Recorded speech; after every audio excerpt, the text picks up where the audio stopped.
Transferable skills. From Cackle Media, this is Transferable Skills. I'm Noah Mishkin. Today's guest is Stephen Hutchinson, or Hutch as he's called, who shares his skills journey from pro football player into information technology services and management.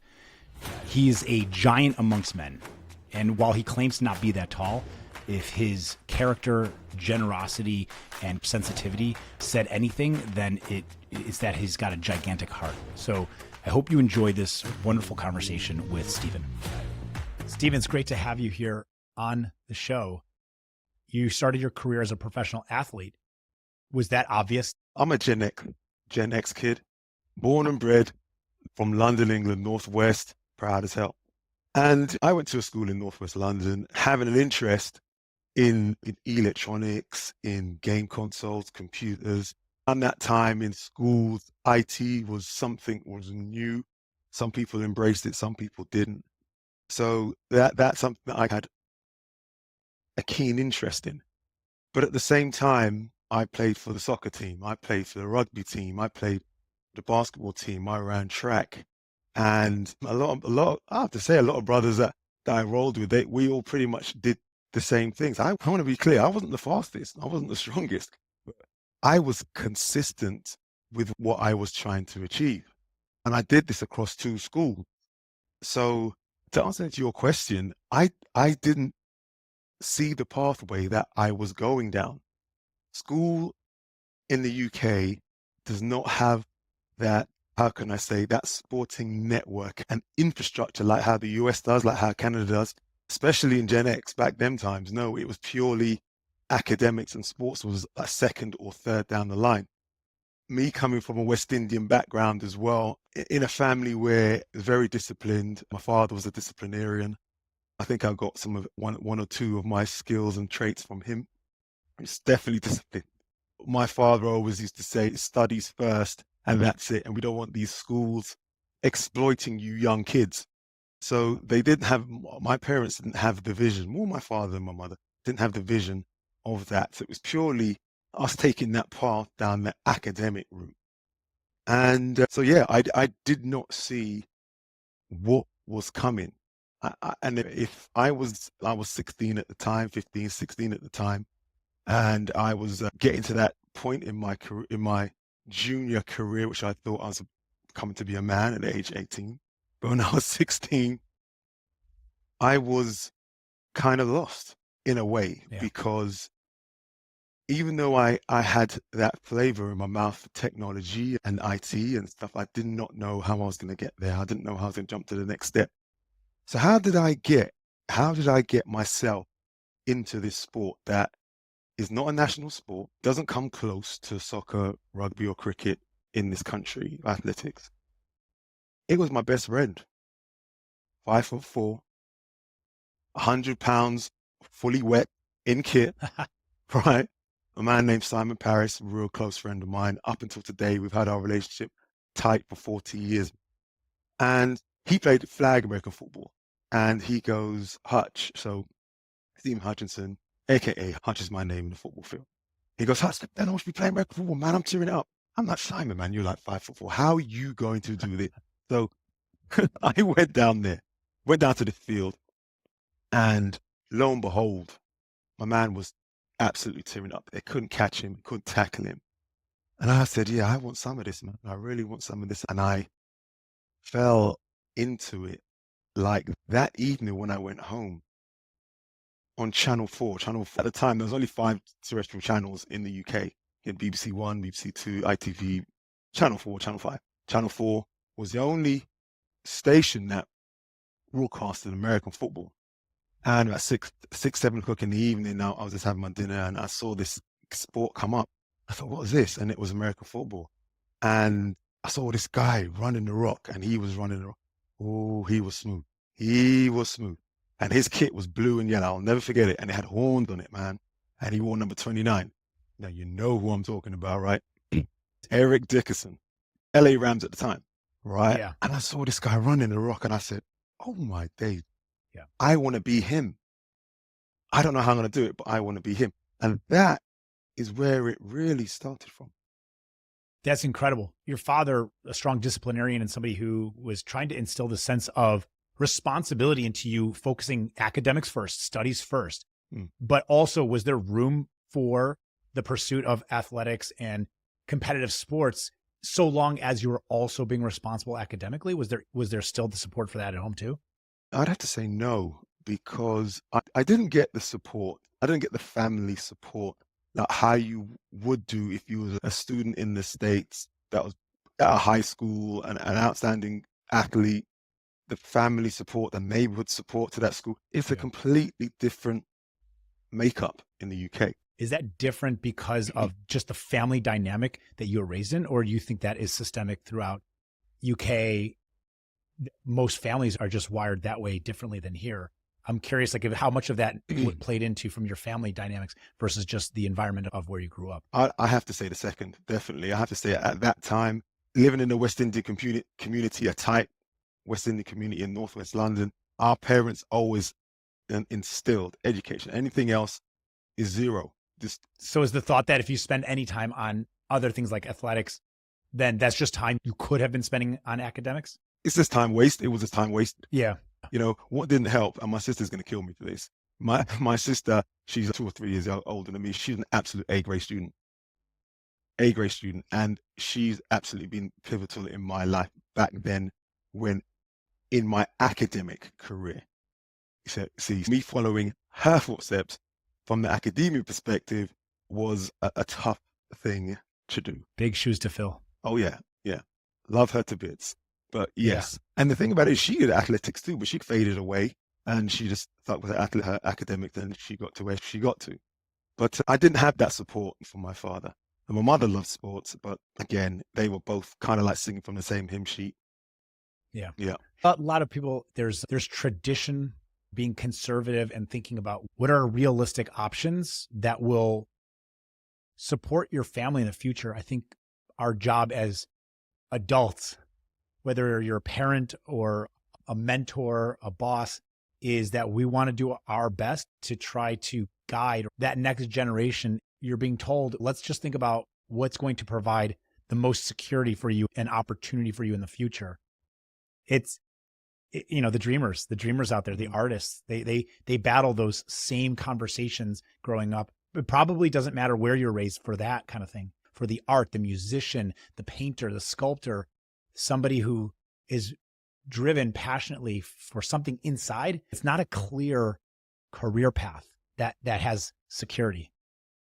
Yeah, I see where you're going with that. And that Gen X generation, sport was not deemed as a career path at all, not really at all. In soccer, there was less than 10% in the Premiership playing the game of people of color. Yeah. You looked at the national football squad, there was like 2 or 3, if that, and the racial abuse that they got back then. I tip my hat and give those guys their flowers because it was tough back then. So having those negative vibes around kind of sport wasn't really attractive at the time. After I started playing flag football, I was very fortunate to play amateur football like in Division 3, because at the time, American football was, believe it or not, was such a buzz in the UK in the late 90s. Ooh. See, that's what I'm talking about, man. That's what I'm talking about. In the late 80s, early 90s, there was like over 500 teams in the UK from the top, the Division 1, Division 2, Division 3. Yeah, Division 3. And we're talking about American football. We're talking about American football. Wow. I had no idea that there was that much interest in the UK. There was huge interest in the late 80s, early 90s. Huge. You could go to games in like the Crystal Palace Stadium, that's a famous stadium in London, Southeast London, and you'd be seeing the 2 or 3 top teams playing there, like to have 5,000 or 6,000 fans at the game, paying and having music on the sidelines. It was the absolute scene, American football scene that you'd see like at a college game. Wow. It was huge then. And so if it was huge back then, when you first saw your friend playing flag football and then were interested in it, did you already know all the rules? No. How did you, What was that like learning the game, understanding it from, it's not like you were raised from a very young age and slowly learning certain plays and rules, but older now, your brain is mostly developed, I assume, by that age. And you've got to learn a whole sport from start, soup to nuts. American football, learning American football, once I got the hang of it, it took me about a month or two to understand all of the rules. But once I understood the rules, I fell in love, man, because that is chess on the gridiron. Yeah. You're playing chess on a gridiron, man. That's what you're doing. So much strategy around the game it just blew my mind in comparison to playing like soccer or like running track or anything like that. That kind of drew me into it. I've always been around impact sports anyway. So the impact was just something that just electrified me, man. It just felt like the more I got hit, the quicker, the stronger I got. So that attraction was there. But learning the game, the stop start, when you've got fresh eyes on the game for the first time, people running on the field, people running off the field, you're seeing the stop start, you're seeing these zebras running all over the field and down the side. Like, what is going on? You can easily just turn over and move on because it looks so confusing. But once you understand the game, it's like beautiful. It's like fine wine. The first junior team that I played in was the same team my friend Simon introduced me to. We were called the London Acorn Lasers. And there was one coach, right? There's one coach. I always give this guy flowers. There was one coach. There was about 50 players. We were all aged between 16 and 18. And there was like 3,000 pounds worth of testosterone just flying around that pitch every practice. Okay. It was one coach who took the offense, who took the defense, who took special teams. He took every unit. He took the QBs and wide receivers. He took the running backs. He took the tight ends and the linemen. He took the defensive line. He did all of this by himself. Okay. And he got us to the national championships. That was back in '88. And we lost. That was the first time we lost. But just going through that journey, it helped me understand the game. I assume, correct me if I'm wrong, you're not playing full contact football today, correct? Correct. Do you miss it? There's nothing out there. Now I'll take my glass up and tell you this. There's nothing out there that can replace you playing on the field. I don't care what any of these players say, any of these coaches say, there's nothing out there that can replace playing on the gridiron. Yeah. I remember at one point when I was in my 30s, I had this realization that once you are no longer a child and you're not a professional athlete, where do we as adults get to yell? Where do we get to scream and let out that adrenaline and that testosterone? And you can try to expel it through certain activities. Like you can play ball, like basketball, pickup ball in a league or in the park. You can run, you can go running. That's exhausting. You could do some other physically taxing chores and activities. But when do you get to expel real or manufactured anger? That sense of adrenaline that is building up, and then just scream at the top of your lungs and get it out of your system. And there's something that's very cathartic, that's very satisfying about that aggression coming out in a healthy way. You can't shove somebody as an adult in the real world, even playfully. So I'm wondering if you feel that there is an outlet that's missing from your life today, or once you retired from competitive sports. That's a really good question. And it's something that I know a lot of athletes struggle with, regardless of what sport it is. Okay. It's about when the lights are switched off, when the audience goes home, when those lights dim, when the curtains close, and you are no longer in the public's eye.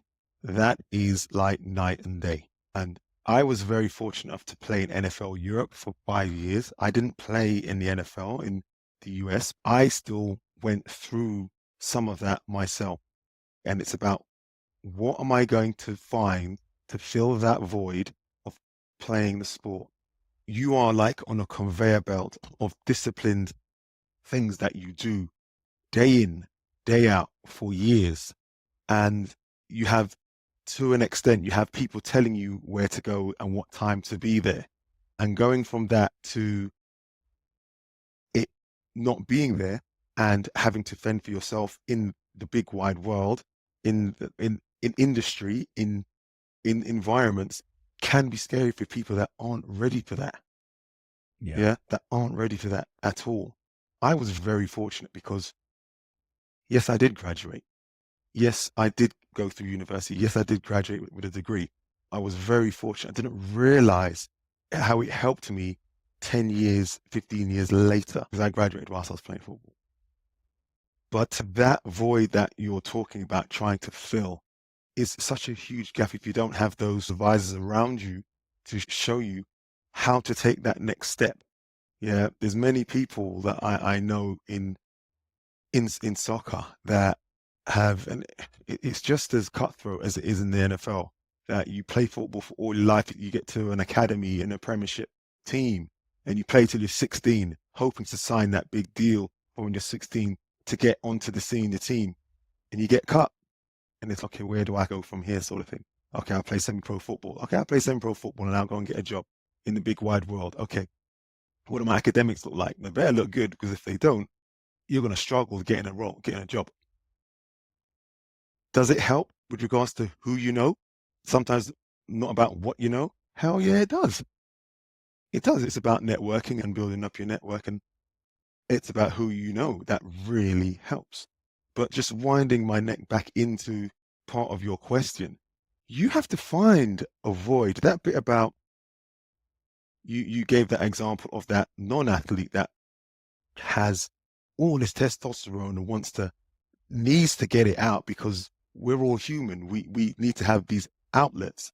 And my answer to that is you have to find something, man. You have to find something where you can channel it, because it's not good you keeping it in. You're only hurting yourself internally and mentally. What was that transition like for you? What was your outlet? My outlet was one of the prerequisites that got me through my football career. And that was training. That was going to the gym. That was lifting. That was running. I still kept that stuff up. And I was very fortunate because I got it embedded into my life. So it was a life ritual. It's something that I still do today. When I finished playing pro football and I gave back to the British American football community, I went back to my team that helped propel me into the shop window of NFL Europe. It was called the World League then, but then it changed to NFL Europe. I went back there, and on the sidelines, my first 2 or 3 years, I was a player coach, because I thought I could stand on the sideline and coach. It just didn't happen. It got to the point where I just had to put my kit on and do it myself, saying, that's how it felt. And that, You're also leading by example, and you're demonstrating it. Correct. And that's how I think I transitioned away from playing on the field. But it was a lot of frustration initially at first, because I just assumed, why can't these guys see what I'm seeing? Why can't they see that this practice isn't running on time? We're not running to the line. We're not running to our next drills. There's a work ethic there that they weren't meeting your standards of expectations. Do you think that's a maturity thing? Do you think it's generationally, or do you think that's just individually? They just weren't wired the same way. It was an environmental thing, 100%. It was just the mindset of how you practice and how you play from an amateur level was just different to the pros. It was just different. You want to give your all in everything you do. In sports, good enough just isn't. You have to strive for a work ethic and a performance that is beyond good enough, that is above average. You have to excel. You have to exceed expectations in order to survive, in order to win. And when you think about winners, you think about teams that are championship teams. Think about tennis players that are Wimbledon champions. You think about track athletes that are the fastest in the world. That is the top. That is what, to me, is what's good enough. And that is what people are striving for. Getting to the top is one thing. Maintaining that is another. Totally. And the examples that you gave, there's something that stands out to me, that those are primarily individual sports as opposed to team sports. I'm the only one out here. And so if I come in second place or further back, there's only one person that's responsible for that versus a team. But if you don't have a strong leader or The leader themselves is just not demanding it of the rest of the team. Mm. The whole team will suffer. But in an individualized sport, you didn't place first. There's nobody else to blame or nobody else's responsibility other than me improving my own performance. We're part of the mechanics need improving on. Correct. When you're talking about team sports, you do look out for that leader. The coaches look for that leader in that team to lead. If you are in an individual sport, you are accountable. You are responsible and accountable for your success. There's so many different points of failure. And just talking about, that's something that I talk about in my career today. I'm not just jumping ahead, but points of failure in IT service management is something that we always are striving to mitigate and, how can I say, minimize, because in IT, when you have failures, you have disgruntled customers, you have slow delivery, and it just goes on. What are the skills that you believe helped you be successful that may stand out from maybe the person standing on the line just adjacent to you, next to you? What makes you different?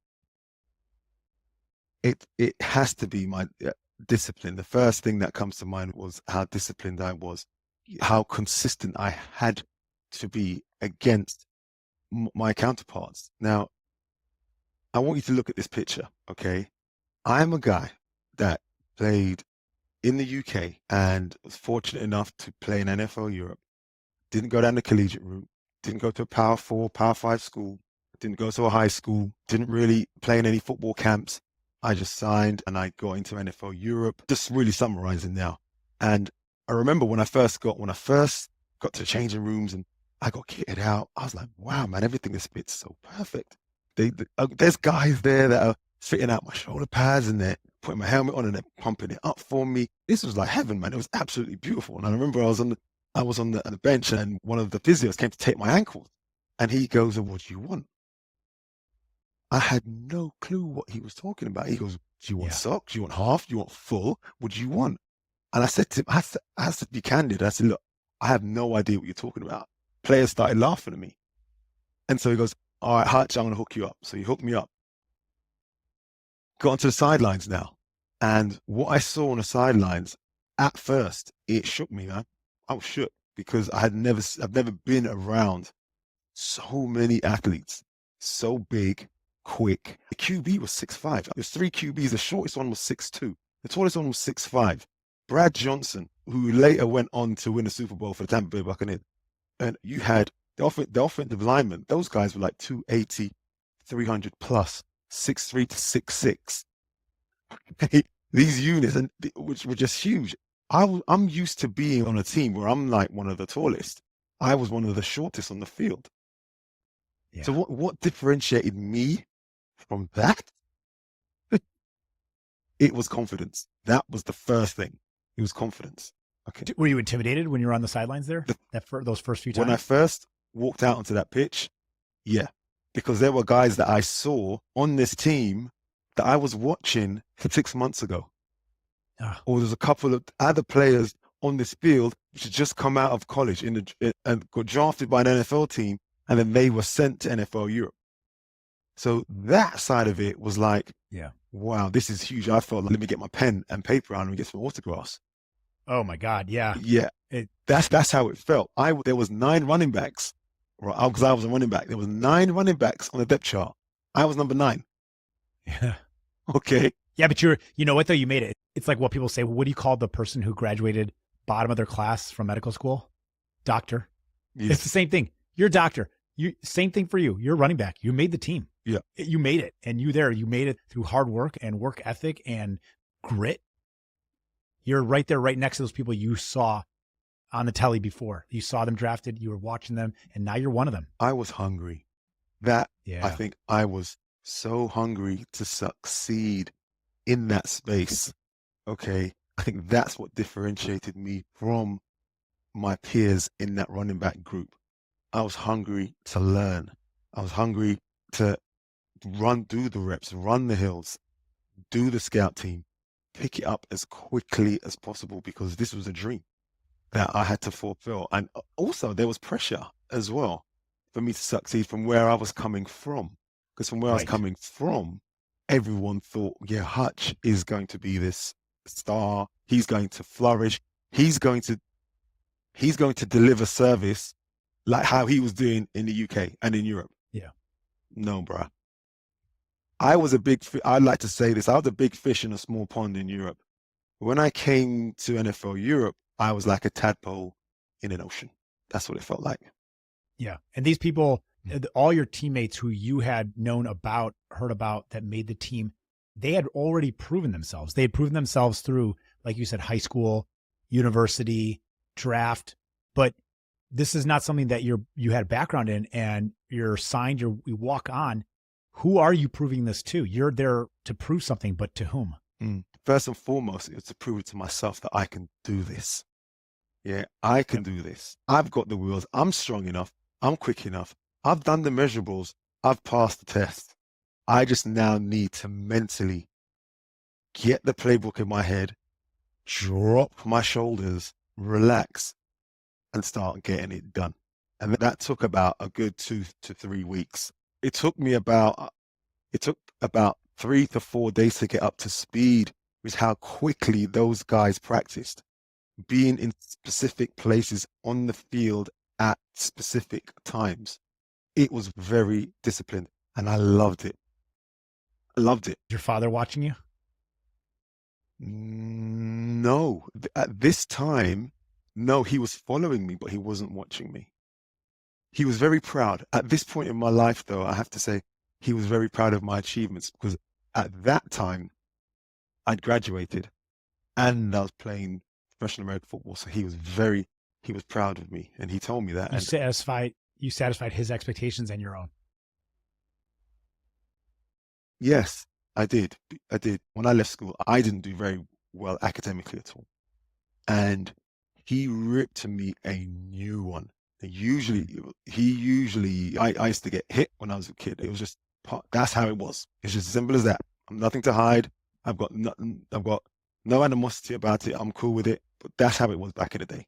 It's accepted. You got spanked. Yeah. And he ripped me when I got my school results, and he saw my school results. He ripped me a new one. I promised myself, you know what? I'm going to pick back up my academics, and I'm going to graduate, and I'm going to make you proud. And I did. He was proud of me. He was proud of me there. The fact that I was playing this sport, this different sport, like being an ambassador of England in the US, playing the game. He was, yeah. It's like we're all trying to live our dreams while also satisfying the expectations of our parents, our teachers, anybody else. I don't know. Everybody's got their own demons, maybe. Sorry, I'm laughing to myself because my dad was like Thanos, man. That's how he was. Yeah. That's how my dad was to me. He was huge. Yeah. Just this athlete that never lifted a weight in his life, never ran track. He was just this athlete, and he was just like a marvel. Did you tell him? Missed opportunity. Natural athlete. He didn't pursue his destiny. No, I never told him that. No, I know. Not worth the challenge. I think we're all trying to satisfy living up to someone's expectations, and oftentimes it's our own. Yeah. We want to prove something to ourselves, even just that we can do it. A lot of people take up new sports or physical activities or academic achievements or accolades just because they were either doubted or told they can't, or because they like setting tall goals, hard to achieve goals for themselves. And it doesn't matter why you're doing it, as long as you're doing it for the right reasons and you feel satisfied, fulfilled, and proud when you're done and you've accomplished it. Self-achievement. That's what you're talking about. Self-achievement, goal setting and hitting those goals. I'm talking about myself. That's how I used to be. I used to be really goal-driven about trying to get into that goal, hitting that goal, and then looking for the next thing. I think as I've gotten older in my life, I've slowed down on that because the goals that I wanted to hit, I hit them. Now, for me, the goals that I personally wanted to hit might not have the same value to someone else, but they are my goals. You see what I'm saying? They are my goals, and they mean a lot to me. One of them was graduating. One of them was playing pro football. One of them was in my professional academic career is managing and leading. I'm hitting these goals. Do I have any more goals? I think I do, because I'm a father, and it's about trying to give back to the younger generation, my children, the same sort of things that I did. What are the things that you're taking from your childhood and then adding your own skills or discipline or philosophy around it? the discipline, I'll call it a strength, the discipline strength, consistency, the teamwork, the patience, those sort of things I have carried on through to parenting my children to the point where they get to that age where you stop parenting and you start advising. It's a great way to put it. Yeah. I'm very fortunate to have 4 children that do not bring trouble to our door. They are very humble with what they're doing, and they do lead by example. So Beautiful. I'm very privileged in that space. You can't ask for anything more as a parent. Amazing. Yeah. Tell me about the transition out of professional sports into the more traditional, typical workplace. After I'd graduated, I was in a position where I could literally put the degree on the shelf and concentrate on football. I was very fortunate at that time in my career that I was working for an American company that sold tech solutions based in the UK. And they gave me the sabbatical time to go and play football. So I was very lucky to have that transitional piece of finishing my professional football career and working in IT. So I was lucky. I was very lucky. Yeah. Don't get me wrong. I had to put myself in those positions to get that done. But that's what happened for me. So that bit of that scenario of you're standing in the middle of the football field, the lights go off, people walk away, the curtains close. I mentally only had that bit of trying to transition away from the game into something else. I had something else to jump onto because I'd already started building that career whilst I was playing football. That's amazing. Yeah, I think there's probably a lot of people who have a existential crisis. What is my purpose here if it no longer is sports? This is all I've been thinking about virtually my entire life, and I've been praised and celebrated. You describe your friends, your family.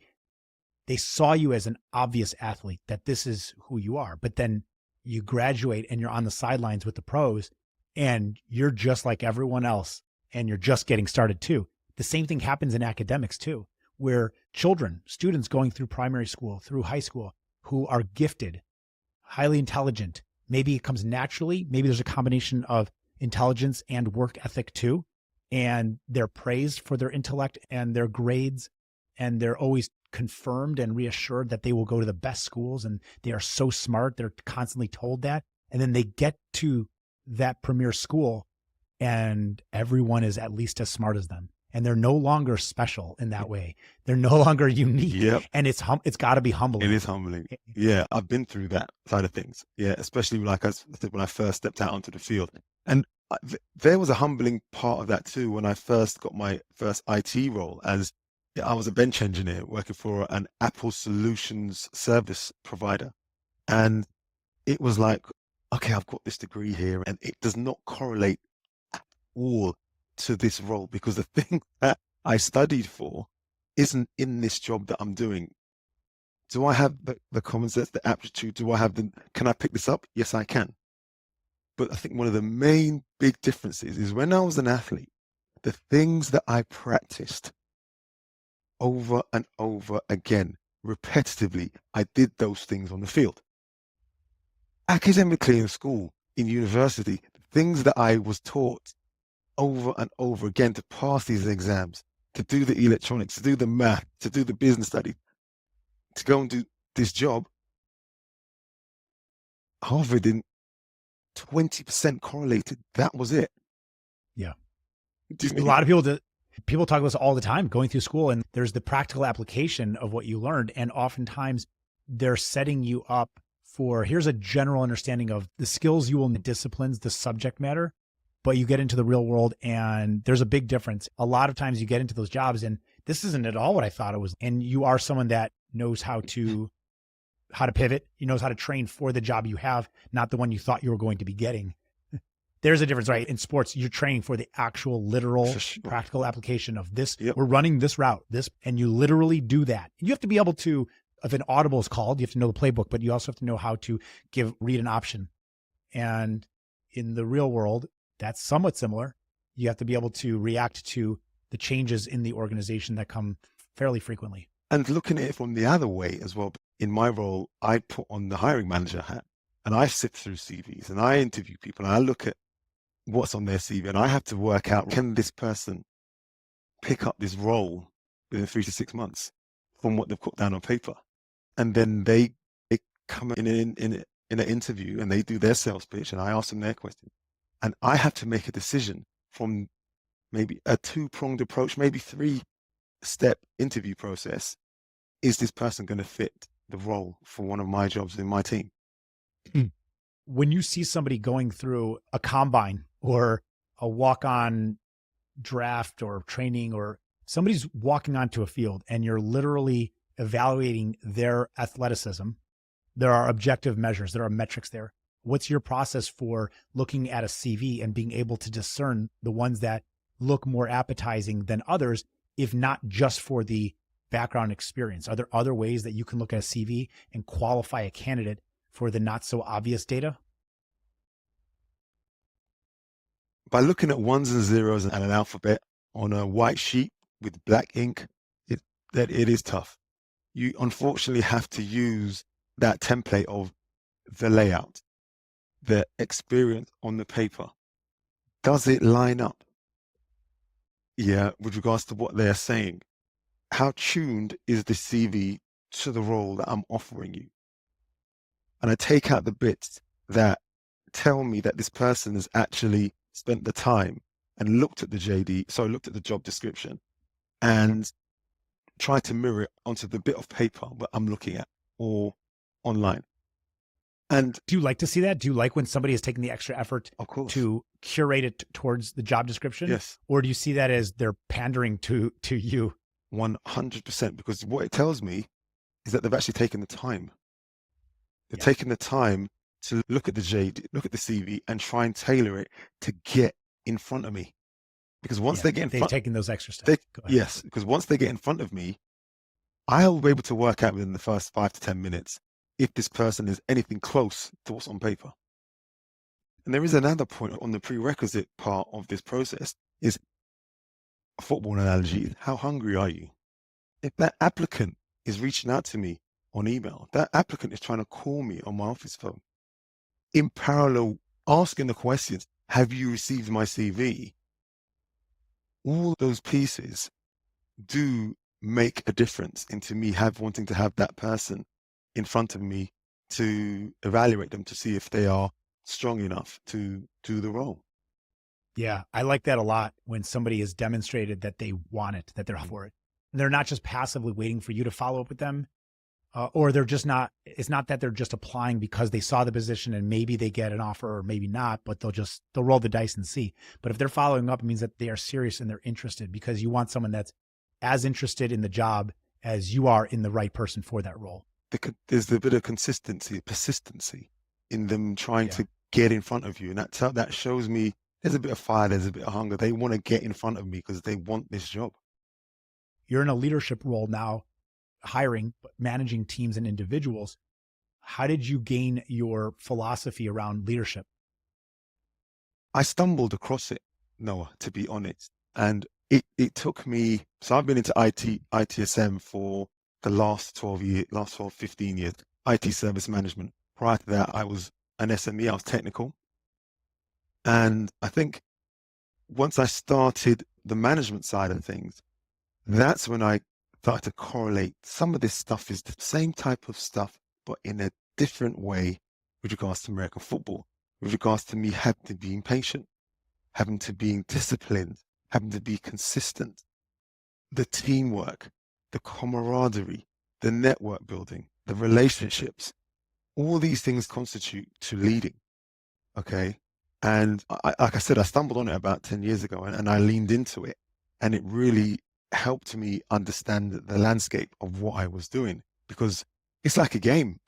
When you are like in the industry and you are working, there's like a language you got to learn. There's a game you got to play. And in this leadership, it's the game that you've got to play. And some of those tools I got when I was younger, playing football. Some of that stuff was learned when I was playing pro football, especially the discipline and the patience and the respect for others and things like that. And listening. Today, as I lead my team, one of the best things that I do is listen to what they bring to the table. Because to me, a good leader doesn't always have the answers. You don't always have the answers. It's having a good team around you that we can lean into, and you're Yeah. confident enough to have those conversations with them and lead with sometimes some of their ideas. Because what that does, that brings buy-in to your team. Absolutely. I think that one of the hardest things that I struggle with is talking too much, which is maybe not surprising for somebody that has a podcast. I talk a lot, and I've been working for, I don't know, a number of years, 5, 6, 7 years on trying to minimize my talking in meetings, because what I'm essentially doing is not just making the assumption for everyone else present, possibly that my information or what my opinion, it matters more, which it doesn't, but that you run the risk as a leader if when you say something that the others around you that look up to you might assume that's the decision that's being made in the direction we're going in. And you're not creating space for others to actually interject with their perspective and their thoughts. And many times their ideas will be better oftentimes because there's more opinions there. There's more combined knowledge and skills. So if you step back for a second and say, what is my responsibility in this conversation? It's to hear and understand. It's to ask the right questions, to support and give guidance when it's needed or asked for. 100%. To me, it's managing the conversation. It's putting the topics out there, putting the problem that we've got that's out there, and sitting back and listening to what the solutions that they bring to the table. Now, I've got my solution, and if no one hasn't got something better than what I've got, we're going to go with what I've got. But there's 6 or 7 heads, SMEs in front of me here that are technical, they're technically rich, okay? And if we've got a problem or a project that we've got to run, I need to know, how are we going to do it? Okay, I know how we're going to do it, but I want to know from your perspective, how are we going to run it? Those guys are going to be doing the operational piece. I want to make sure that they are as comfortable as possible as they can be doing the work. Yeah. Because that way I will get the best result on that job. And you're supporting individuals growing into their positions and becoming leaders themselves. It's about showing these guys, this is the playbook, okay? This is how we're going to march down the field in this time using these plays. Right. Now, I need you guys to tell me what's the best formations you think that we need to use here to drive the ball down the field. Let's have those discussions. Yeah. You feel me? That's what it is. And I love that you use a lot of sports analogies, and a lot of the philosophy is rooted in your professional sports background. It's the reason it's probably used most often as analogies in life is because it is so applicable. And it is one of those things that outsiders, they feel they understand. They don't have to have played the sport in order to understand the analogy or the responsibility associated with it. It's because even as a fan, you get it, you understand it. And somebody who's coming from that background firsthand has just all that more authority behind it. 100%. And I think also a good leader is a very good communicator. Forget about all these buzzwords and all these acronyms. If you talk simple words so people understand, it just helps you get from first base to second base. I saw this on LinkedIn about leaders that are presenting, and they're using these acronyms and they're using these busy words, and the expectation is you're supposed to be trying to capture your audience, right? I think you're running a risk that if you're running a risk assuming that your audience understands these words. Okay. Yeah. And so my approach is really just simplicity, low level words from a technical perspective, knowing your audience, reading your room, and having those conversations. And I think that works. That really does work for me. I'm going to use that term, by the way, busy words, that a lot. It literally is living what you're saying, what you're describing. Don't use a word like superfluous or elevated. Right. Just go with simple, because simple is more understood and relatable and gets to the point faster. And don't try to always sound professional. Just be professional. Right. Busy words is great. I'm going to apply that into my own life. Part of my role is, or some of my team's role is technical customer service. So we are customer facing. one of the parameters to our roles is communicating to the business. The business are not technical. They don't really care. They want it to work. Okay. So They just want it to they work. just want it to work. Okay. So you talking at the lowest level, simplicity, very simple, clear, precise communication just helps that conversation roll much more smoother than if you're saying, have you tried this technically? Have you tried that technically? Have you restarted? Do you know how much RAM you're using? Do you know why is the cache on your processor full? Do you understand what's going on here? Why aren't you Maybe try turning it off and turning it back why on. aren't you connected to the network? Which you realize you're talking to the Wi-Fi and the Wi-Fi is saturated because it doesn't make no sense talking like that, does it? Yeah, right. You get your drift. Believe me, I'm on board. I'm not just catching the drift. I'm surfing the wave. You've got a podcast. Sure do. What's it called? It's called Ballers in the Middle. It's myself and a colleague of mine who's taken the same pathway as me as a British American football player. That's play pro American football. We're all about raising the awareness of British American football in the UK and trying to elevate those pillars, the 5 pillars of American football. It's men's football, it's women's football, it's flag football, which is the latest craze at the moment, wheelchair football, and American football in our universities.